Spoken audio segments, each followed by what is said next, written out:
29 de novembro de 2025, sábado da 34ª semana do tempo comum. Meus queridos filhos e filhas, muito bom dia, sábado! Chegamos a mais um fim de semana, louvado seja Deus, e o tempo passando depressa, né, gente? Olha só, nós daqui a um mês estaremos na antevéspera do Réveillon, né? Então o tempo passa muito depressa, né? Louvado seja Deus, sintam-se todos bem acolhidos, vos acolho com a paz de Jesus. Iniciemos em nome do Pai, do Filho e do Espírito Santo. Amém. Leitura da profecia de Daniel, capítulo 7, versículos do 15 ao 27.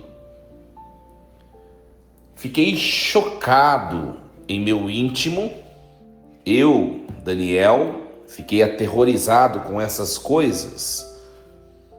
E as visões da imaginação me deixaram perturbado. Aproximei-me de um dos presentes e pedi-lhe que me desse explicações sobre o significado de tudo aquilo. Respondeu-me, fazendo-me conhecer a interpretação das coisas. Esses 4 possantes animais são 4 reinos que surgirão na terra. Mas os que receberão o reino são os santos do Altíssimo. Eles ficarão de posse do reino por todos os séculos, eternamente. Depois quis ser mais bem informado a respeito do 4º animal, que era bastante diferente dos outros, e o mais terrível de todos, com seus dentes de ferro e garras de bronze, sempre devorando, triturando e calcando aos pés o que restava. E ainda a respeito dos 10 chifres, e sobre o outro que nascera e fizera cair outros 3, sobre o chifre que tinha olhos e boca, e que fazia ouvir a fala forte e era maior que os outros.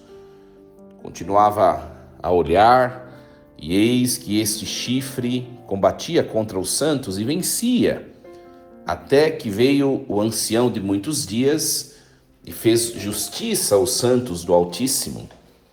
E chegou o tempo para os santos entrarem na posse do reino. Respondeu-me assim: o 4º animal é um 4º reino que surgirá na terra e que será maior do que todos os outros reinos. Há de devorar a terra inteira, espezinhá-la e esmagá-la. Quanto aos 10 chifres do reino, serão 10 reis. Outro surgirá depois deles, e este será mais poderoso do que seus antecessores. E abaterá os 3 reinos, os 3 reis, e articulará insolências contra o Altíssimo. E perseguirá seus santos, e se julgará em condições de mudar os tempos e a lei. Os santos serão entregues ao seu arbítrio por um tempo, por tempos e por um meio tempo. O tribunal se estabelecerá, e ao chifre será tirado o poder, até ser destruído e desaparecer para sempre. E então que seja dado o reino, o poder e a grandeza dos reinos que existem sobre o céu ao povo dos santos do Altíssimo, cujo reino é um reino eterno, e a quem todos os reis servirão e prestarão obediência. Palavra do Senhor. Graças a Deus. Muito bem, meus queridos. Então, um texto bastante simbólico, gênero apocalíptico, né? O livro de Daniel, assim como o Apocalipse de São João, também os evangelhos, nas partes finais deles, são gêneros apocalípticos. Então, são muitos símbolos, nós precisamos interpretar de maneira correta para colhermos o significado correto e aplicar na nossa vida de maneira prudente, né? Muito bem, então vamos lá. Hoje é sábado, né? Então estamos encerrando o ano litúrgico, então a partir da próxima semana são outros textos. Então vou fazer uma retomada sobre o livro de Daniel e depois sobre essa perícope que hoje nós ouvimos. Muito bem, então o livro de Daniel, minha gente, é uma obra profética única do Antigo Testamento, cuja narrativa reflete o período do exílio da Babilônia, tá? Mas foi escrita na época do Império Grego, no século II a.C. Isso nós já explicamos nos outros programas ao longo dessa semana. Se você não escutou, tem que escutar desde segunda-feira, quando nós começamos a refletir o livro de Daniel. Senão não entende, né, gente? Eu sempre falo para vocês, a liturgia da Igreja Católica é belíssima, porque ela nos traz uma sequência de textos e a gente tem que acompanhar todos os dias, senão não entende. Então, eu não vou fazer um apanhado explicando de novo o livro. Se você quiser, ouça o programa de ontem, tá? Aliás, o próprio nome Daniel significa Deus é meu juiz, né? É um nome bonito, né? Um significado bonito. Então, a perícope de hoje, Daniel 7, do 15 ao 27, é a interpretação da visão apocalíptica que foi apresentada nos versículos do 1 ao 14, tá? Então, nessa visão, Daniel ele vê 4 bestas emergindo do mar, representando os impérios mundanos sucessivos, né? E posteriormente ele vê o Filho do Homem recebendo o domínio eterno de Deus, Deus que é chamado ancião de dias ou ancião de muitos dias. Então os versículos de 15 a 27, que são os versículos de hoje, contém o diálogo entre Daniel e um intérprete angelical que explica o significado das bestas, que estabelece a segurança final do povo de Deus. Então essa sessão, minha gente, ela é crucial para a escatologia cristã, especialmente pela expressão Filho do Homem, né? Que Jesus, nos evangelhos, posteriormente, ele fará uso, né? Vai se apropriar dessa expressão. Nós vemos isso nos evangelhos de Mateus, de Marcos, né? Muito bem. Então, essa perícope de hoje, ela divide-se naturalmente em 3 movimentos. Primeiro, a angústia de Daniel, tá? O profeta ficou perturbado com a visão. Depois, a interpretação angelical, que é a explicação das 4 bestas, que é feita para Daniel. E, por fim, a revelação final, que é a vitória do reino de Deus, tá? Vamos lá, nesses 3 grupos. Então, o versículo 15, no primeiro grupo aqui, nós vamos analisar o versículo 15 e 16. O versículo 15, ele marca uma transição da visão que Daniel tem para sua interpretação, tá? A visão nós acompanhamos nos textos anteriores, nos dias anteriores, né? Então a visão, se você quer ler o texto continuamente, leia o capítulo 7 inteiro na sua Bíblia, tá? Então aqui nós vemos que Daniel ele fica perturbado, né? O verbo hebraico nistanit, né? Ele fica perturbado, uma agitação profunda, não é uma agitação apenas intelectual, mas emocional, espiritual, tá? Então, não é um observador desapegado, Daniel, né? A visão o afeta completamente, o seu ser por completo, tá? Então a reação de Daniel revela uma característica importante do caráter profético, né? A honestidade diante da incompreensão. Ele não entende a visão. E olha que era um homem que era habituado em interpretar sonhos, em decifrar sinais, em proferir profecias, um homem totalmente místico. Depois ele se vê angustiado. Minha gente, uma coisa importante, na vida vão ter coisas que nós não vamos entender. Isso vai provocar angústia, medo, né? E tantos outros sentimentos? Sim. Então a gente tem que ter consciência, né, de que nós precisamos de Deus, gente, para poder compreender muitos sinais da vida. Por isso que eu sempre falo, né? Sempre falo, precisamos estar sempre, cultivar sempre uma vida de oração, estar sempre debaixo da presença de Deus, né? Porque às vezes Deus nos fala por sinais tão sutis na vida, os acontecimentos tão pequenos, e nós não percebemos às vezes, né? Então Daniel aqui tem uma honestidade espiritual.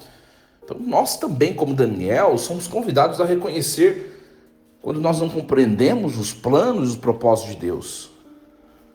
Então a fé genuína, gente, ela não é cega ou acrítica. Ela busca compreensão, sim. Tem permissão para questionar com reverência, com respeito e temor? Sim. Mas também tem disponibilidade para aprender. Então, Daniel, ele se aproxima de um intérprete. Isso reflete a disposição de ouvir aquele que tem a compreensão espiritual.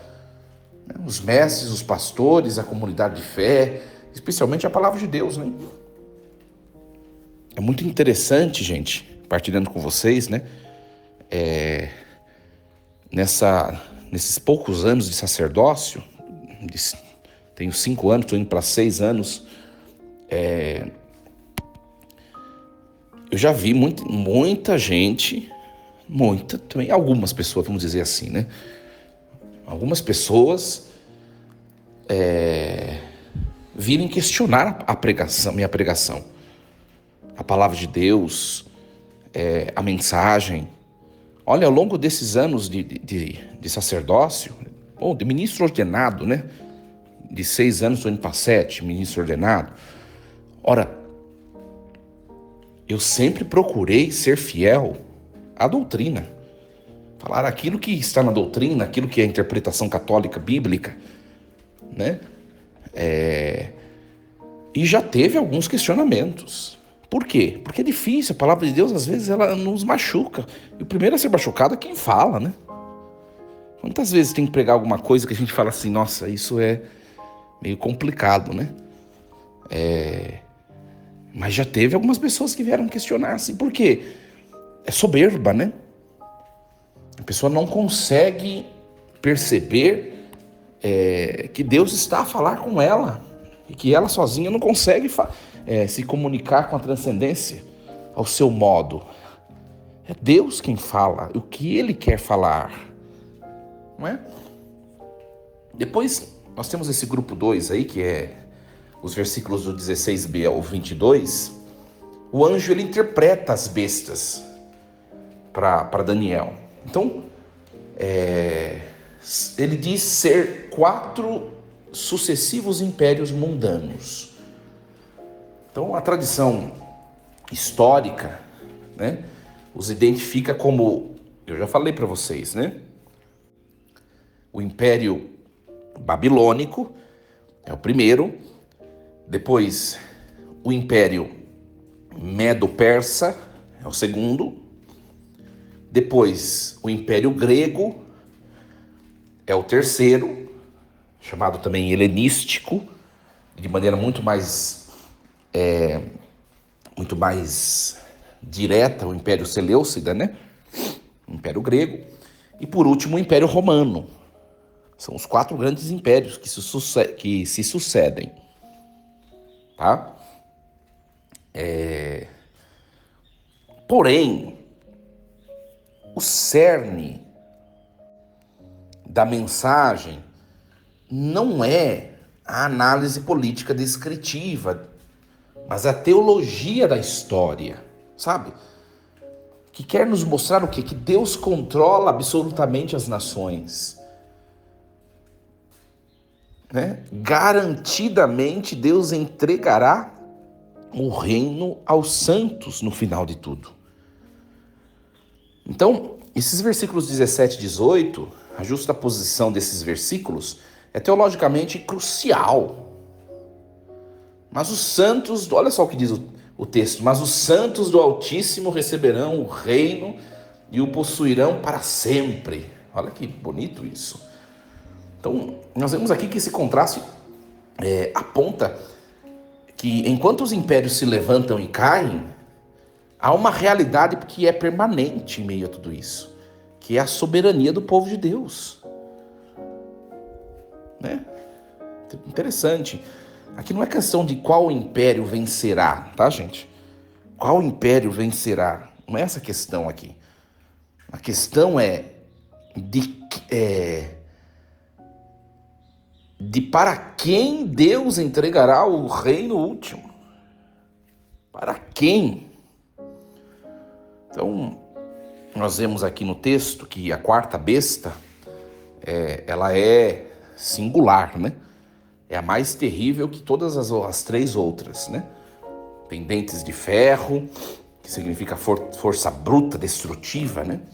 Tem unhas de bronze, ou seja, durabilidade, persistência. Os 10 chifres representam 10 reis. O chifre pequeno, que cresce e derruba 3, é amplamente compreendido como a perseguição final contra o povo de Deus. Essa perseguição, ela é encarnada no rei Antíoco IV Epífanes, no século II a.C., tá? Então, a boca que fala grandes coisas, essa boca alude à blasfêmia e à arrogância do perseguidor que desafia abertamente o Deus de Israel. Tá? O detalhe dos olhos, dos chifres, do chifre pequeno, aliás, ele é significativo. Visão, inteligência, capacidade de reconhecer e atacar os santos. Esse não é um perseguidor cego ou ignorante, ele é calculista, consciente do seu antagonismo contra Deus. Então, perspectiva histórica sobre poder temporal, né? Nessa perspectiva histórica, nós vemos que impérios parecem invencíveis e eternos em seu tempo, mas são manifestamente temporários perante Deus. Nós já falávamos disso ontem.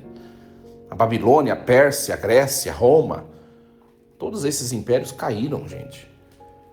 Nenhuma forma de poder humano é permanente. A gente precisa entender isso. Mas a perseguição ela é prevista, né? E não é surpreendente isso. Se nós olharmos ao longo desses impérios, o povo de Deus foi perseguido quase em todos eles. Em todos eles. Né? Mas é interessante que a hostilidade ao povo de Deus ela é esperada no plano providencial divino. Isso não torna a perseguição aceitável, não. Não é que Deus quer que o povo sofra. Mas coloca a perseguição em perspectiva escatológica. Ou seja, o povo sofre, mas o povo se torna mais forte. Né? Então, apesar, minha gente, de todo esse terrível enredo do inimigo, o texto diz que os dentes de ferro, sua fome e destruição, né, que se mostra, né, apesar disso, a promessa é que os santos receberão o reino eternamente. Então, e é interessante que a vitória não é condicional à força militar ou política do povo de Deus. Ela é garantida pelo decreto divino. Né? Então nós temos que distinguir aqui poder e legitimidade. Os impérios humanos, Eles têm poder, uma força destrutiva, né? Mas os santos receberão o reino, não pelo poder bélico, mas pela autoridade legítima e permanente dada por Deus. A gente, às vezes, a gente olha a situação, sobretudo colocando na nossa vida, né? Algumas coisas, fala assim, não vai dar jeito, não vai dar certo, não tem mais o que fazer, não tem mais jeito, já deu tudo errado, ou seja, o inimigo já venceu. Espera um pouquinho. Você está se baseando nas evidências do seu cálculo humano. Deus vai além do seu cálculo humano. E depois nós temos os versículos 23 a 27,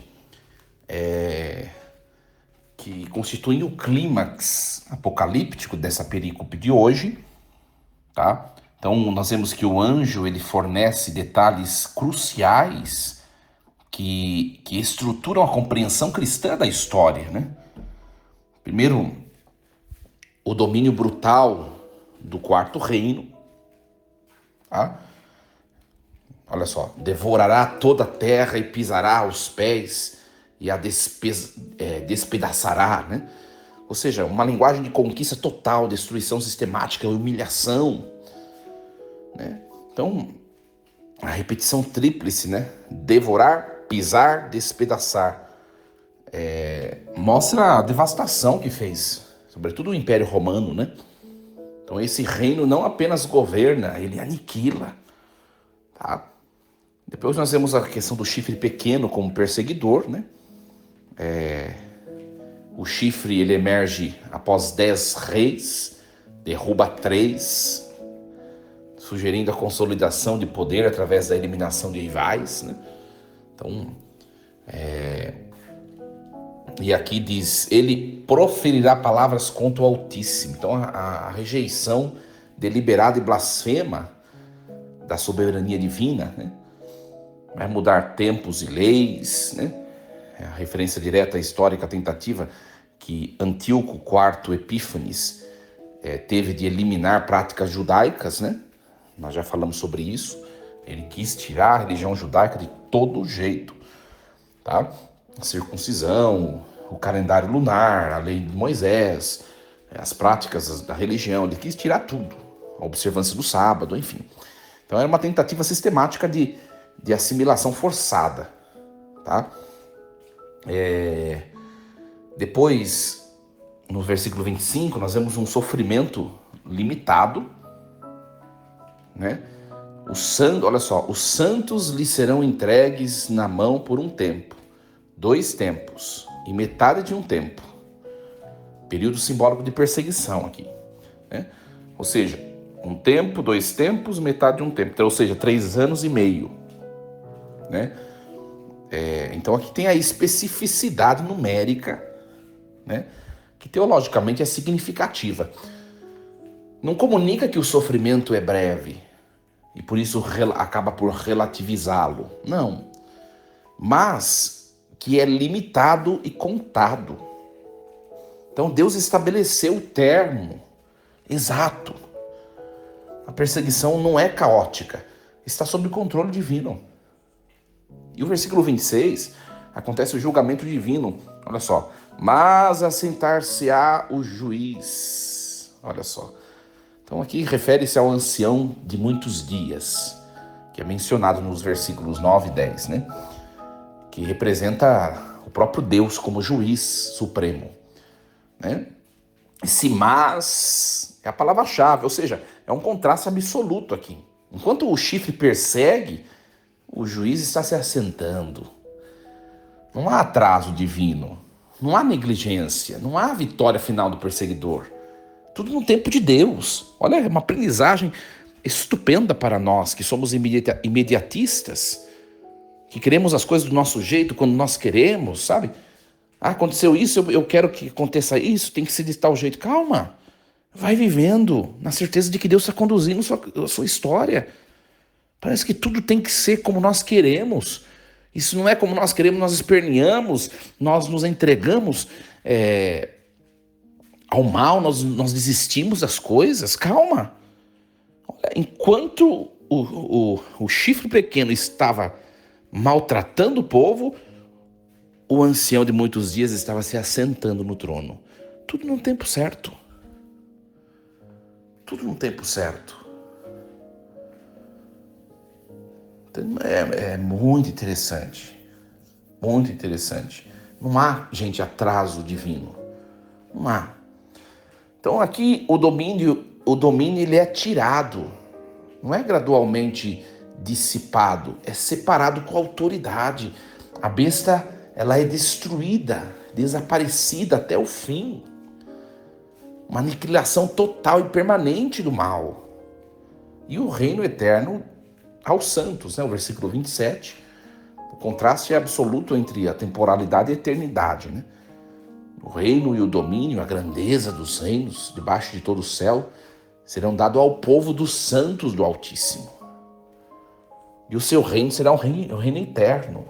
Então, um reino que se mostra aqui, mas que se plenaliza na eternidade. É claro que aqui já é tipologicamente um pré-anúncio da igreja, que é o reino de Deus que se manifesta no mundo, mas que atingirá sua plenitude nos céus, né? A Jerusalém celeste. Então aqui já é alegoricamente uma imagem da igreja, né? Do que será a igreja. Então, minha gente, esse texto é muito bonito, tá? É muito bonito mesmo. Então, toda essa perícope, vamos encerrar para não delongar muito, né? Toda essa perícope, ela oferece uma verdade radical para qualquer contexto de pressão religiosa ou de dúvida escatológica. Deus, ele governa completamente a história. E sua vitória é absolutamente certa. Mesmo que possa demorar, tardar, é certa. Né? Para nós cristãos contemporâneos, esse texto ele funciona como um antídoto poderoso contra múltiplas tentações e medos do dia de hoje. A hostilidade cultural, né? Esses impérios que se insurgem. Hoje não é mais a Babilônia, a Pérsia, a Grécia, nem Roma. Hoje, para nós, é China, uma ameaça, né? São os Estados Unidos, né? São tantas outras nações que estão se levantando, a Rússia, né? A Coreia do Norte. Esses são os impérios de hoje que culturalmente ameaçam, né?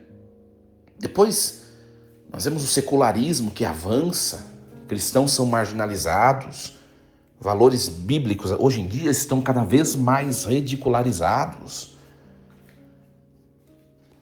né?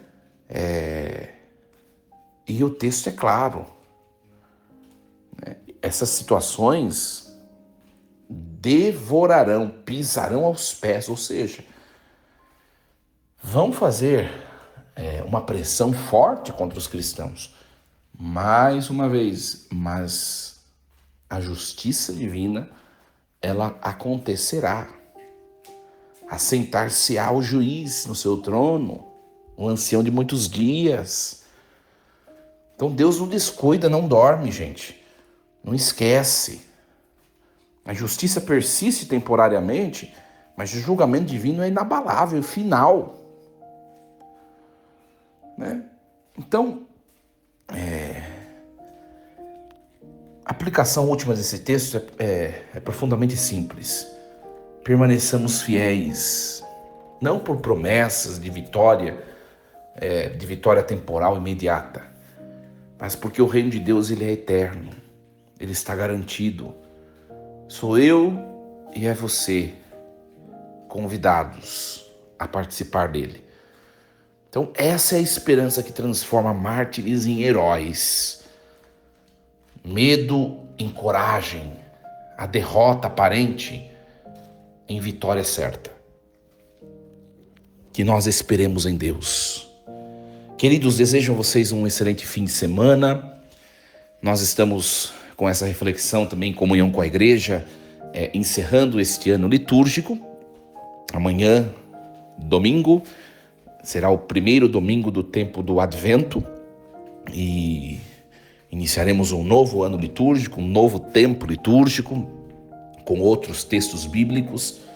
Então, eu aguardo a sua companhia. Amanhã será postada a homilia da missa, mas na próxima segunda-feira nós retomamos com o programa Reflexão Diária. Que Deus abençoe, excelente fim de semana. Força e coragem. Em nome do Pai, do Filho e do Espírito Santo. Amém. E lembremos-nos sempre, Deus está no comando de tudo.